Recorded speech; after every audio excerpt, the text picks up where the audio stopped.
Financial capacity of the agency, ये समझना बहुत इंपॉर्टेंट है, जबकि ये सबसे ज़्यादा नेग्लेक्टेड है जब मेजर कॉन्ट्रैक्ट क्लोजर्स हो रहे होते हैं। तो फाइनेंशियल कैपेसिटी समझने का मतलब ये है कि जिस भी एजेंसी से हम बात कर रहे हैं, हम उससे उसके फाइनेंशियल डॉक्यूमेंट्स मांग लेते हैं लास्ट 2-3 साल के, डिपेंडिंग कि मेरा प्रोजेक्ट कितना बड़ा है।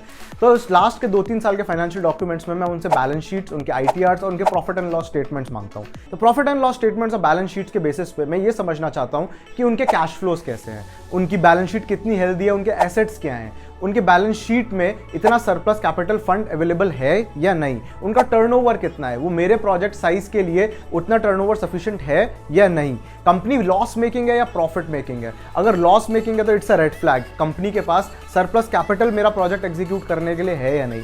और लास्ट में आप पार्टी से ये भी, एजेंसी से ये भी पूछ सकते हैं कि उनके पास इस प्रोजेक्ट रन करने के लिए उनका फंड सोर्स क्या है।